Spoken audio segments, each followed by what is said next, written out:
আল্লাহু আকবার দিয়ে শুরু হয়, এশারের নামাজও আল্লাহু আকবার দিয়ে শুরু হয়। শুধুমাত্র ফরজ না, নফল ইবাদত, এমনকি জানাজার নামাজ, ঈদের নামাজ, সব নামাজ আমরা যেই শব্দটা দিয়ে শুরু করি, এই শব্দটার নাম কি? জোরে না বললে আমি কিভাবে কথা বলবো? আর একটু জোরে চিল্লায় বলতে হবে আল্লাহু আকবার। এই শব্দটা শুধুমাত্র আমরা নামাজেই বলি, নাকি নামাজ শুরু হওয়ার আগে যখন আজান দেওয়া হয় এই আজানের মধ্যেও বলি? যখন একামত দেওয়া হয় তখন মনে হয় বলি না? বলি। যখন বাচ্চা দুনিয়াতে আসে, আমরা যেহেতু মুসলমান, বাচ্চার ডান কানে যখন আজান দেওয়া হয় তখন কি আমরা আল্লাহু আকবার বলি না? যখন বাম কানে একামত দেওয়া হয় তখন কি বলি না? বলি। এই আল্লাহু আকবার অর্থ কি? আল্লাহু আকবার অর্থ হলো আল্লাহ তাআলা সবচেয়ে বড়। আমরা যখন নামাজ শুরু করি তখন আমরা আল্লাহু আকবার বলে নামাজ শুরু করি। আপনি পুরো কোরআনের শুরু থেকে শেষ পর্যন্ত সব জায়গায় রিসার্চ করেন, তাহলে দেখবেন আজান শব্দটা আল্লাহ তাআলা কোরআনে কারীমের মধ্যে উল্লেখ করেছেন 5 বার। জোরে করে বলেন কয়বার? আর একটু জোরে বলতে হবে কয়বার? 5 বার। এখন আমি আপনাদের কাছে প্রশ্ন করতে চাই, নামাজ কয় ওয়াক্ত? আর জোরে বলেন না, নামাজ কয় ওয়াক্ত? 5 ওয়াক্ত। এরপরে আপনি পুরো আজানের শুরু থেকে শেষ পর্যন্ত গণেন, বাক্যগুলো আলাদা আলাদা করেন। বাক্য হবে 50। জোরে করে বলেন কত হবে? 50। আমার রাসূল যখন মেরাজে গিয়েছিলেন তখন আল্লাহ তাআলা রাসূলকে নামাজ দিয়েছিলেন 50 ওয়াক্ত। কয় ওয়াক্ত? 50 ওয়াক্ত। রাসূল যখন জমিনে আসতেছেন, মুসা আলাইহিস সালামের সাথে সাক্ষাৎ হয়েছে। মুসা আলাইহিস সালাম বললেন যে আপনার উম্মত এত নামাজ পড়তে পারবে না, আপনি আল্লাহ তাআলার কাছে যান, কিছু কমায় নিয়ে আসেন। রাসূল গেছেন, আল্লাহ তাআলা 5 কমায় দিয়েছেন, আবার গেছেন 5 কমায় দিয়েছেন, আবার গেছেন 5 কমায় দিয়েছেন। এভাবে কমাইতে কমাইতে যখন 5 ওয়াক্তের মধ্যে এসে গেছে তখন মুসা আলাইহিস সালাম আবার বলছিলেন যে আল্লাহ তাআলার সাথে আবার সাক্ষাৎ করেন।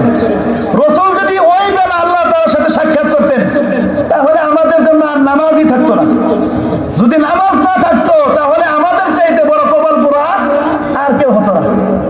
মুসা আলাইহিস সালাম আল্লাহ তাআলার সাথে কথা বলতে পারতেন, এটা ওনার একটা স্পেশালি পাওয়ার ছিল। তো মুসা আলাইহিস সালাম আবেগের সাথে আল্লাহ তাআলাকে প্রশ্ন করলেন, আল্লাহ আমি যে আপনার সাথে কথা বলি এটা কি আমার মধ্যে সীমাবদ্ধ নাকি আরো কেউ কথা বলতে পারবে আপনার সাথে? তখন আল্লাহ তাআলা বলছিলেন, আরে মুসা, তুমি তো একটা নির্দিষ্ট সময়ে, হয়তো 1 মাস পরে, 40 দিন পরে আমার সাথে সাক্ষাৎ করো, আমি তোমার সাথে কথা বলি, কিন্তু এমন একটা উম্মত আমি জমিনের মধ্যে বানাইতেছি যারা প্রত্যেক দিন ফজরের সময় ঘুম থেকে উঠে আমার সাথে কথা বলবে, আবার যখন কাজ করতে করতে ক্লান্ত হয়ে যাবে তখনও সে আমার সাথে কথা বলবে, যখন সে ঘুমাইতে যাবে তখনও সে আমার সাথে কথা বলে তারপর ঘুমাইতে যাবে।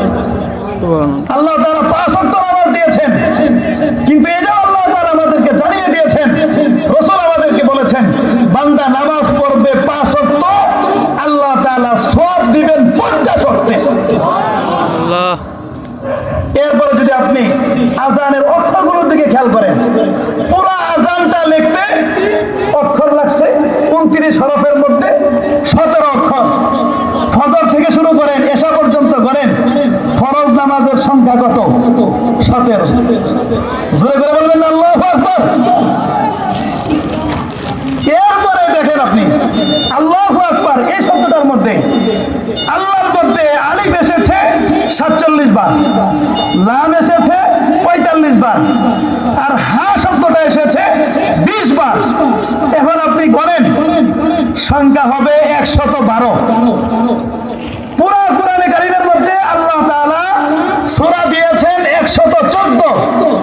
আপনি যদি আল্লাহ তাআলাকে চিনতে চান, আল্লাহ তাআলাকে মহব্বত করতে চান, আল্লাহ তাআলাকে ভালোবাসতে চান, তাহলে আপনাকে একটা সূরা পড়তে হবে। সেই সূরাটার নাম হলো সূরা ইখলাস। পুরো আযানের মধ্যে 112 বার আল্লাহ তাআলা অক্ষরগুলো এনে এটা আমাদেরকে বুঝিয়ে দিচ্ছেন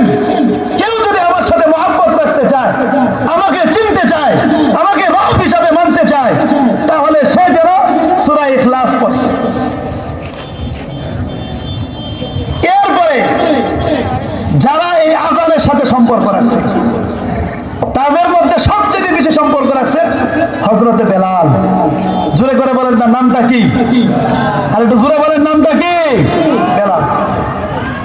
রাসূল বলেছেন যে যেখানে মারা গেছে, ধরেন আমি এই জায়গায় মারা গেছি, আমাকে এখানে দাফন করা হয়েছে, অথবা কেউ মারা গেছে ঢাকায়, কেউ মারা গেছে বরিশালে, কেউ মারা গেছে আমেরিকায়, কেউ মারা গেছে লন্ডনে। দুইটা রাওয়ায়াত আসছে, একটা হলো নাভি আর একটা হলো পিঠের মেরুদণ্ডের হাড়। এই দুইটার যে কোনো একটা যে জায়গায় পড়বে, ওই জায়গা থেকেই আল্লাহ তাআলা ইসরাফিল আলাইহিস সালাম যখন সিংহায় ফুৎকার দিবে, আপন আপন জায়গা থেকে মানুষগুলো দাঁড়িয়ে যাবে। শুধুমাত্র একজন ব্যক্তি হলো তার ব্যতিক্রম, সে হলো বেলাল। বেলালের কবর হয়েছে দামেস্কে। রাসূল বলেন আবু বকরের কবর হবে আমার ডান পাশে, আবু বকর আমার ডান পাশ থেকে কাল কিয়ামতের ময়দানে দাঁড়াবে। উমরের কবর হবে আমার বাম পাশে, সে আমার বাম পাশ থেকে দাঁড়াবে। শুধুমাত্র একজন ব্যক্তি ব্যতিক্রম, সেটা হলো বেলাল। তার কবর হয়েছে দামেস্কে, কিন্তু সে উঠবে আমার পায়ের নিচ থেকে। যখন ইসরাফিল আলাইহিস সালাম সিংহায় ফুৎকার দিবেন, বেলাল দাঁড়ি ফাঁক করে আমার পায়ের নিচ দিক থেকে উঠে যাবে আর সরাসরি আমার সামনে দাঁড়াবে। আমি যখন বেলালকে দেখব, দেখার সাথে সাথে বলবো, বেলাল তোমার আযানের ধ্বনি আমি শুনছি, যারা তুমি জীবিত অবস্থায় সাহাবায়ে কেরাম ছিল তারা শুনছে, এরপরে তাবি তাবি তাবি আইম্মায়ে মুজতাহিদিন উলামায়ে কেরাম, আমার লক্ষ কোটি কোটি তাওহীদি জনতা, সারা দুনিয়ার সমস্ত ইহুদি খ্রিস্টান বৌদ্ধ নাসারা, আর কেউ তোমার আযানের আওয়াজ শুনে নাই। আমি তোমাকে অর্ডার দিচ্ছি, আজকে সমস্ত ইহুদি খ্রিস্টান বৌদ্ধ নাসারা যারা আছে সবার সামনে তুমি দাঁড়িয়ে যাও, আল্লাহু আকবার বলে আযান শুরু করো। সারা পৃথিবীর যত মানুষ ইন্তিকাল করেছে এই আযানের ধ্বনিতে সমস্ত মানুষের দিলগুলোকে তুমি ঠান্ডা করে দাও। আল্লাহু আকবার। আপনি জানলে আরো অবাক হবেন, যারা আযান দেয় মুয়াজ্জিন, মুয়াজ্জিনের ফজিলত যদি কেউ জানতো তাহলে প্রতিযোগিতা করে হলেও আযান দিত। তার মধ্যে একটা ফজিলত হলো, যারা মুয়াজ্জিন তারা যখন আযান দেয়, আল্লাহ তাআলা তাদের এই আযানটাকে কবুল করার কারণে কবরের মধ্যে পোকামাকড় থেকে তাদের লাশকে হেফাজত করে। বর্তমান যারা বিজ্ঞান, তারা গবেষণা করে দেখেছে, একটা মানুষ মারা যাওয়ার পরে যখন তাকে কবরে রাখা হয়, কবরে রাখার 24 ঘন্টার মধ্যে তার পায়খানার রাস্তা দিয়ে একটা কিরা বের হয়। বের হওয়ার পরে সমস্ত পোকামাকড়কে সে ডাকতে থাকে, যে যেখানে আসো তাড়াতাড়ি আসো, আমাদের খাবার রেডি হয়ে গেছে। এরপরে সমস্ত পোকামাকড় একত্রিত হয়ে মানুষের লাশের উপর আক্রমণ করে। সর্বপ্রথম মানুষের যে অঙ্গটা নষ্ট হয় সেটা হলো নাক। 3 দিন যাওয়ার সাথে সাথেই তার নাক নষ্ট হয়ে যায়। এরপরে যখন 6 দিন অতিবাহিত হয়, তখন মানুষের শক্তিশালী একটা অঙ্গ, সেটা হলো নখ। 6 দিনের মাথায় এই নখগুলো খসে পড়ে যায়। যখন 9 দিন পার হয়, তখন মানুষের চুলগুলো আর মাথায় থাকে না, শরীরে থাকে না, সমস্ত শরীর লোম শুকনো হয়ে যায়। এভাবে যখন 17টা দিন পার হয়ে যায়, 17 দিনের মাথায় সে যতই শক্তিশালী হোক আর যতই দুর্বল হোক, তার পেট ফুলতে ফুলতে ফুলতে ফুলতে 17 দিনের মাথায় ব্লাস্ট হয়ে যায়। এরপরে তার পুরো শরীর ছিন্ন বিচ্ছিন্ন হওয়া শুরু হয়। যখন 60 দিন অতিবাহিত হয়, তখন কোনো মানুষের শরীরে আর কোনো গোশতের অস্তিত্ব থাকে না। 90 দিন যখন পার হয়ে যায়, তখন মানুষের হাড়গুলো শরীর থেকে আলাদা হয়ে যায়। এভাবে 1 বছর যখন পার হয়, 1 বছর পরে গোশতও নাই, হাড্ডিও নাই। আপনি সারা জীবন দুনিয়ার পিছনে ব্যয় করছেন, ভালো করে বুঝে রাখেন, আপনি যখন মারা যাবেন, এখন যদি আপনি মারা যান, আপনার লাশ বাড়িতে নিয়ে যাওয়া হবে। 1 ঘন্টা পর থেকে আপনার নাম দুনিয়া থেকে মুছে যাবে। কেউ আর আপনাকে বলবে না যে অমুক, সবাই বলবে যে অমুক থেকে বের করো, অথবা শুধু বলবে যে লাশটাকে বের করো। প্রথমে আপনার সব শেষ হওয়ার আগে আপনার নাম দুনিয়া থেকে মুছে গেছে। দুনিয়াতে থাকা অবস্থায় আপনার নাম আর পাওয়া যায় না, আপনি একটা লাশ হয়ে গেছেন। এরপরে যখন আপনি কবরে যাবেন, আপনার হাতে